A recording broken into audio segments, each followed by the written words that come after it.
Comment débuter dans l'investissement immobilier lorsqu'on a déjà sa résidence principale? C'est une des préoccupations majeures, surtout quand,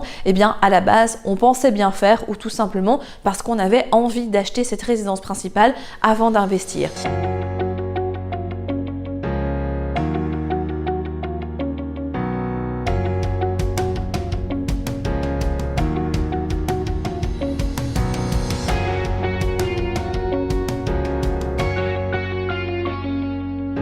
À cela, je dirais que votre résidence principale peut être à la fois un atout, comme dans l'autre cas, malheureusement, cela peut vous desservir. Voyons-le d'abord comme un atout. Si vous avez fait les choses intelligemment à l'époque, que vous avez fait une belle affaire en l'achetant, que vous n'avez pas mis trop de cash dedans et surtout si vous n'avez pas utilisé toute votre capacité d'emprunt, ça ne sera pas un problème puisque vous pourrez toujours continuer à investir dans d'autres biens. Si par contre vous avez mis toute votre capacité d'emprunt, vous avez mis toute votre épargne et au final vous vous retrouvez complètement bloqué,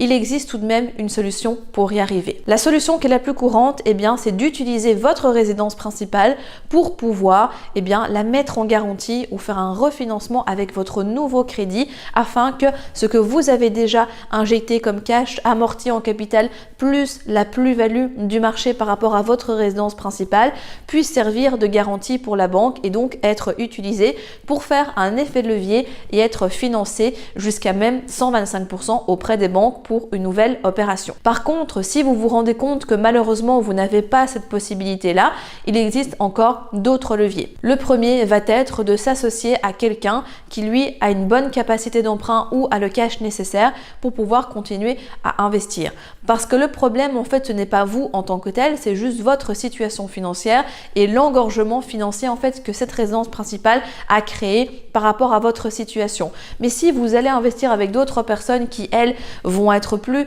fortes, plus crédibles entre guillemets aux yeux des banques, vous allez pouvoir débloquer la situation et vous vous retrouvez en indivision. Également, une solution qui va peut-être pas vous faire plaisir mais qui pourtant est radicalement efficace, c'est d'arbitrer son patrimoine, de revendre votre résidence principale en comprenant que vous avez fait peut-être une erreur à l'époque, récupérer de l'argent, récupérer sa capacité d'emprunt et faire les choses totalement différentes. Si par contre aucune des solutions ne vous plaît, il n'y aura qu'une seule chose à faire, c'est mettre un maximum de côté et repenser dans quelque temps aux différentes astuces que je viens de vous donner pour voir si potentiellement vous ne savez pas utiliser votre résidence principale pour la remettre en garantie. Et surtout, continuer à générer de l'épargne, même pourquoi pas prendre d'autres travails, lancer un business, avoir une promotion en fonction de ce qu'il est possible pour vous, pour augmenter votre capacité d'emprunt et surtout retrouver du cash qui pourra être réinjecté dans une nouvelle opération immobilière.